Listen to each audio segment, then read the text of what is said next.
G'day, it's Easton Beach, Nick here. This is Easton Beach in East Auckland, New Zealand. I'm back one street from the main beach, from the Esplanade, and I'm looking out over towards Waiheke Island. In the background, I think, is the top end of the Coromandel Peninsula. And up over that way you can't really see Motahi Island, and tucked in up over the back, up over here somewhere, is Rangitoto Island. But magic spot to live.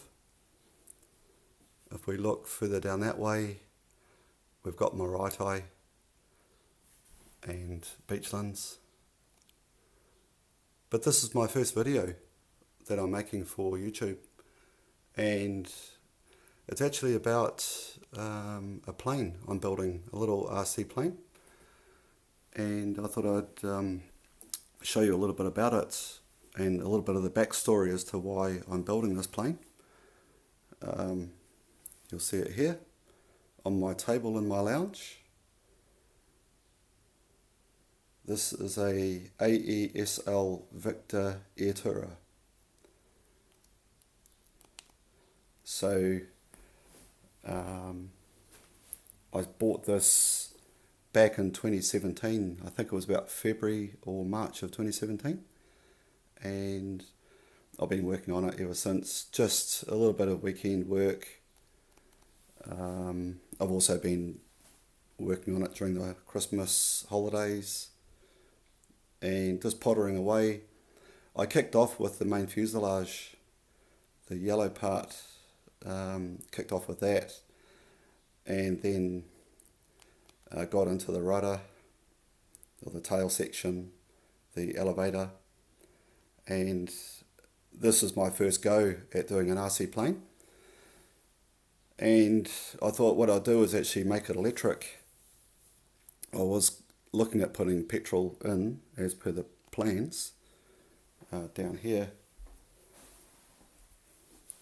And in this plane they show a petrol motor, but I thought I'd go electric because I'm a electrician, and so I thought, okay, got to go electric.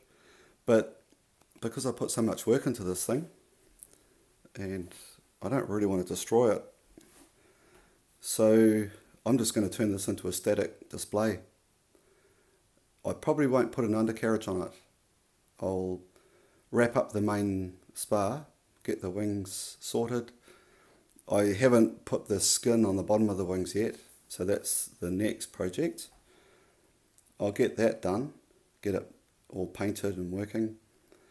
I think I'll go ahead and put servos in it anyway, and I might just do something with Arduino just to control the surfaces. And then I might just park it on its side right here on the wall, hang it off those lights or something similar for now. And yeah, it's going to be it is a cool little project.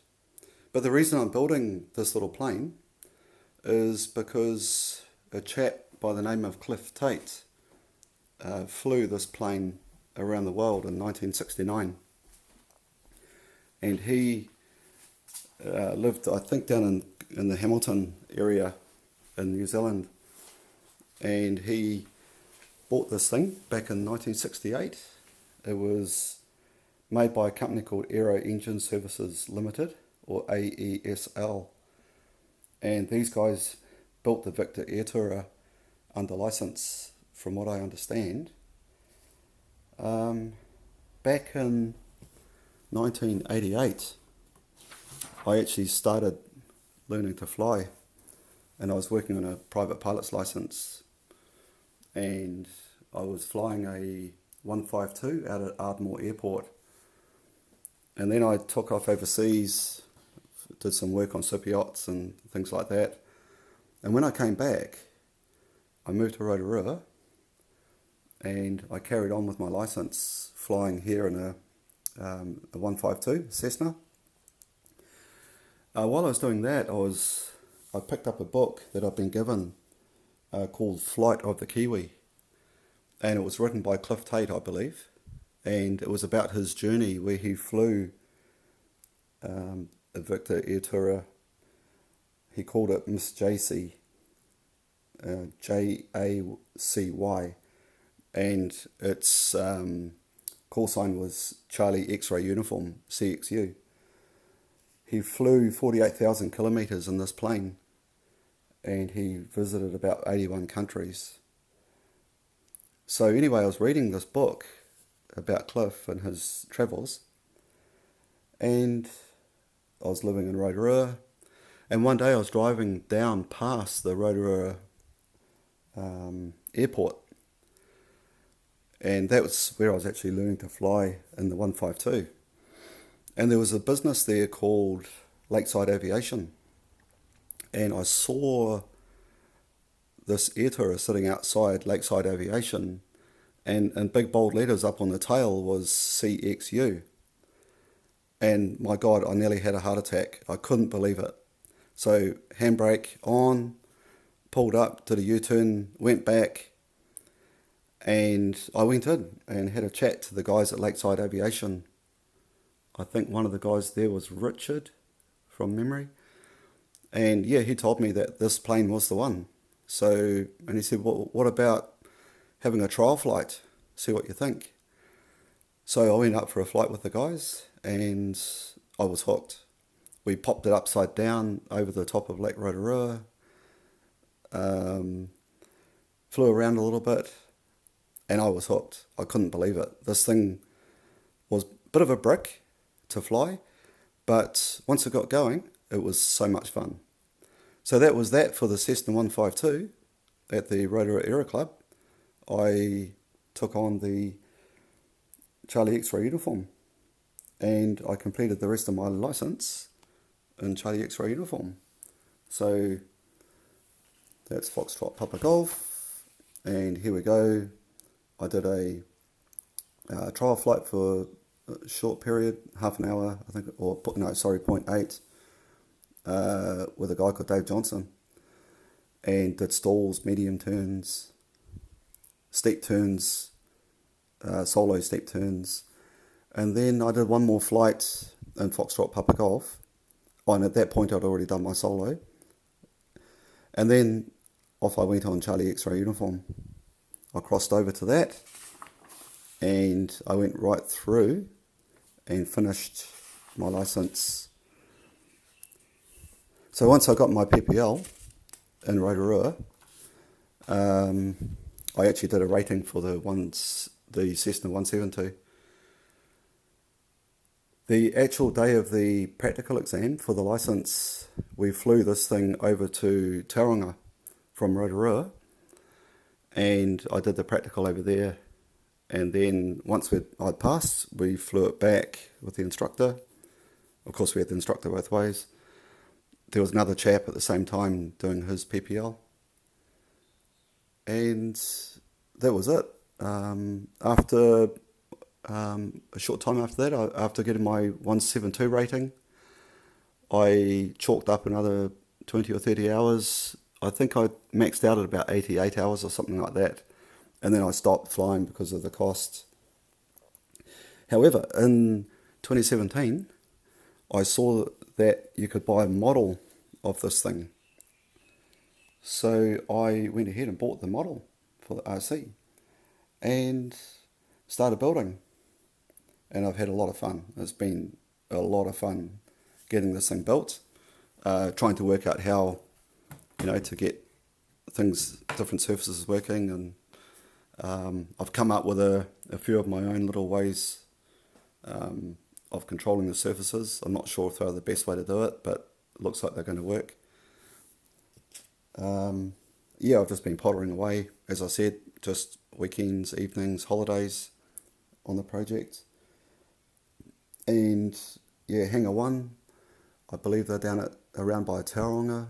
They had this thing for sale, and I believe they still do. So I picked it up, and I've bought a few more components from them since. just so I can keep this thing rolling. I reckon by the end of this year, 2022, I should have it completed. I'm quite keen to get those wings wrapped up. And if you're interested in finding out about the pilot Cliff Tate, who flew CXU around the world, check out his book. It's called Flight of the Kiwi. Flight of the Kiwi by Cliff Tate. It was a really good read.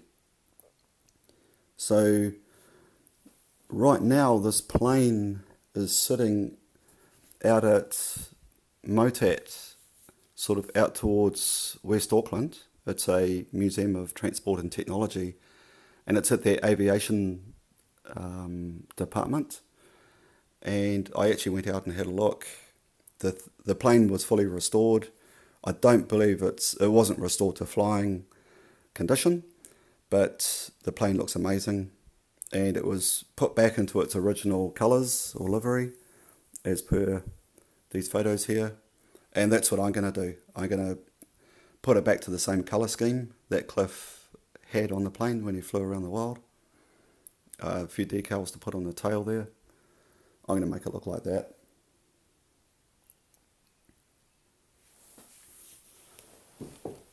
So here's a picture on the other wing here of Cliff, either getting on or getting out of the plane. Miss JC.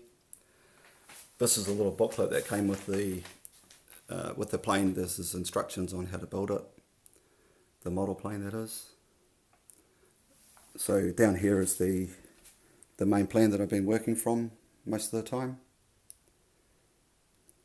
I've made a few little modifications to this nose section up here. I haven't put this this beam right through. Right here I've got that out. I've put a little inspection port on the side of the aircraft right here, so you can access in. If I do want to install a motor at some stage, I can actually take the canopy off, and I've opened up this bulkhead and you can reach right through into the nose section. Cool little plane to fly. I absolutely loved it. It was a blast. If you look on YouTube, you will actually see the plane. It was actually sitting out at Ardmore for quite a while and being used for flight training. I did see it up on Trade Me at one stage for sale. I think it was $10,000 or might have been $30,000 for sale. And I believe that's when it was purchased, and it ended up out at Motat, the museum. It got restored, fully restored, and it's now on display. And I'm going to, hopefully, if they let me, and I've got this plane finished, I'll take it out there and park it next to the real Charlie X-ray uniform and get a photo of the two together. If it's a static display, like I think it will, I'll look at putting a propeller on the front. I won't put the motor in it at this point. I'll just go for a propeller, get that up on the wall, up over there, somewhere up there, and I'll be able to enjoy it. Maybe build as I said, maybe some little Arduino or something similar to control the servos. Have a little play around with some electronics on it. That should be a bit of fun. So there you go. Check it out on YouTube. Have a look for the Charlie X-ray uniform CXU. It's the AESL Victa Airtourer. Such a cool little plane. There's quite a few of them still flying in Australia. Okay, that's it for now. Easton Beach Nick signing off. We'll catch you later.